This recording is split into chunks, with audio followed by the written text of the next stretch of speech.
Have you ever seen someone dropping fat so fast you're like, how did they do that so easy? Like they found some secret fat burn switch the rest of us don't know about. But here's the thing, it's not magic and it's not genetics. After digging through a lot of research to see what actually works long term, it's pretty clear there's a simple strategy that melts fat off your body and a lot that are just clickbait nonsense. Let's break down how you can burn fat so fast it feels illegal. Even if you're busy, you hate strict meal plans, and every diet you've tried has blown up in your face before. The biggest mistake people make when trying to lose weight is falling into the hamster wheel trap, where they treat fat loss like a math problem they can solve with a treadmill. They think that because they ate a burger, they need to run for 45 minutes to erase it. You are trading time for calories in a 1-to-1 ratio, and frankly, it is a terrible trade. You're essentially an accountant trying to balance a billion-dollar budget by collecting pennies on the sidewalk. I'm going to show you the 2 exercises that actually balance that budget in a second, but I need to warn you about a mental glitch that usually hits late at night.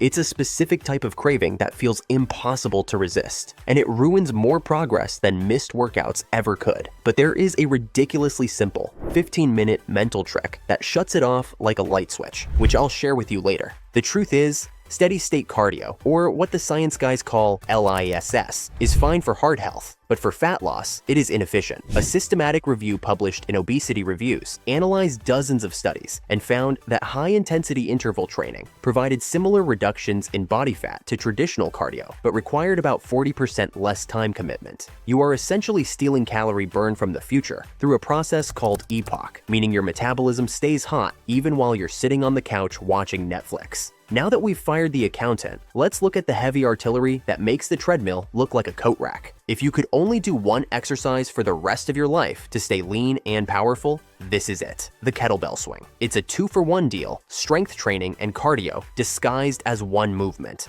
A study by the American Council on Exercise found that a vigorous kettlebell snatch workout burns calories at a rate of roughly 1,200 calories per hour. To put that in perspective, that's the metabolic equivalent of running a 6-minute mile pace, but you're doing it without pounding your joints into dust. The magic of the swing is that it targets the posterior chain, the hamstrings, glutes, and back. These are the biggest, hungriest muscles in your body. Working them is like firing up a V8 engine compared to the lawnmower engine you use for a bicep curl. The swing is a hinge, meaning you need to imagine you are trying to close a car door with your butt because your hands are full. You start by hiking the bell back between your legs like a football center snapping a ball, and then aggressively snapping your hips forward so the bell floats up to chest height on its own. It should feel weightless for a split second at the top, and if you are gritting your teeth and muscling it up with your shoulders, you are doing it wrong because the power must come from your glutes violently contracting. But be careful here, because while the intensity is magic, the frequency is the trap. You might think you need to grind this out every single day to get results, but I'll explain in a minute why doing that will actually destroy your central nervous system and make you hold on to fat. Now, getting this hip hinge right is critical because it's the foundation of almost every athletic movement. If your hips are tight or your core is weak, you're just building a house on quicksand.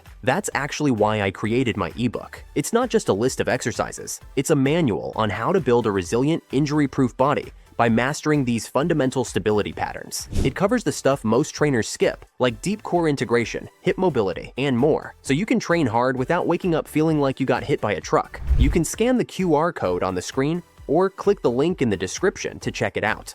It's the best investment you can make for your long-term fitness. Now, this next exercise everyone loves to hate.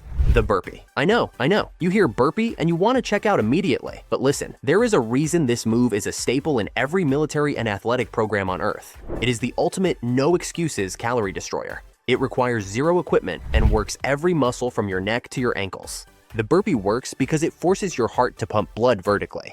You go from horizontal to vertical repeatedly. This drastic change in position forces your cardiovascular system to work significantly harder than if you were just running in a straight line.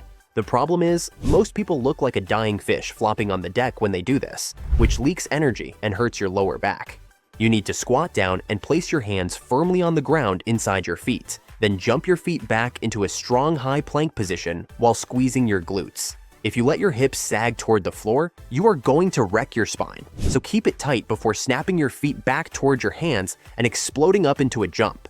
If a full burpee is too much, do a sprawl, which is the same move just without the push-up and without the jump. Also, I forgot to tell you, I have a completely free newsletter where I send out weekly fitness tips and strategies. If you want to join the crew, the link is in the description. Now, knowing the moves won't help you much if you don't know the dose. So let's talk about that frequency trap I mentioned earlier. How do we put this all together the easiest way possible? The biggest mistake with HIIT is frequency. You cannot do this every day. As noted in research reviews on high-intensity training, HIIT imposes a massive stress on your central nervous system. If you do it daily, you will burn out, your cortisol will spike, and you might actually start holding on to fat. Treat these workouts like potent medicine and aim for 2 to 3 times a week. You can use a protocol like EMOM, where you set a timer for 10 minutes and do 10 perfect swings at the start of every minute. This keeps your form crisp because you get rest, but the volume adds up fast.